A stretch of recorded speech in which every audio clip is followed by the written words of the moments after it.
Ngayon, nag-increase na rin yan. Nung 2024, we have increased our benefits kasama to, 30%. No?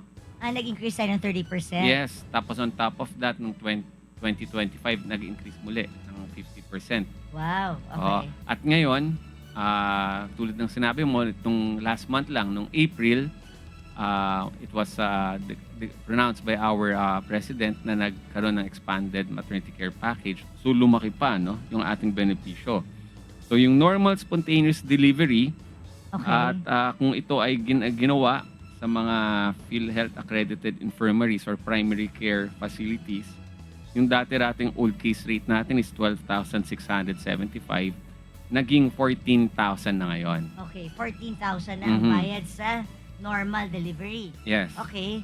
Yung, Sa cesarean, yung normal spontaneous delivery naman sa hospital muna. Okay. Kung sa hospital naman, it's 9,750 yung old case rate. okay. Ngayon, umaabot na up to 29,000 Wow, pesos. Teka, sorry, ano yung 12,000 to 14,000? That's for accredited natin yung mga line-in clinics, yung mga okay. primary care Pang mga facilities. line-in clinics Yes. po.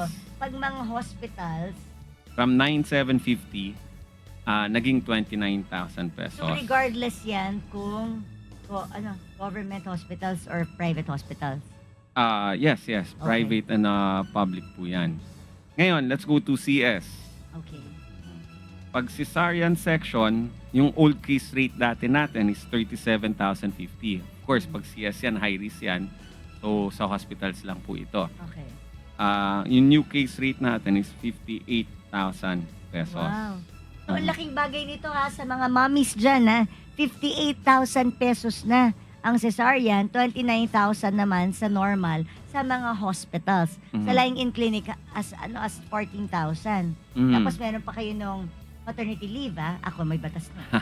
Ano pa, Mon? Okay. Yung ano pa? Okay. So, meron naman din yung tinatawag natin na cesarean delivery only, no? From 37,050 umaabot to 62,000 pesos. Anong difference nun dun sa 58,000? Parang ano to yung following, may malinaw naman na sinabi rito yung following attempted vaginal delivery, other after previous cesarean delivery. So, mga ano na rin natin yan. Yung next, parang yung next cesarean delivery. Kasi hanggang ilan ba ang cover ng PhilHealth? Ilang Pag panganganak? sa CS, pag wala na, unli na lahat Unli pala. na? Kala ko dati di ba may dalawa? Before, unli na lahat. So, ngayon, unli na. So, kahit pakasampo? Kung kaya. Kung kaya. So, only na. So, kahit ilang anak. So, sa kung puro NSP. normal, pare-parehas ang coverage. ah. So, kung puro cesarean, pare-parehas din ang Ah, coverage. ah. Okay. Pero, please, mas mabuti na po yung responsible parenting Ayan, tayo. ah. Huwag natin kasi mahirap po magpalaki ng bata. Okay. Ano pa, Mon? Meron din tinatawag rito yung endometrial Ano sampling. yun? I'm not sure no kung ano to Kong no. So umaabot siya ng 21,450 up to 31,500. Ngayon pala naka-flash naman check sa muna screens natin yung Ah, mga iba-iba. Tapos guys. ano yung huli? DNC.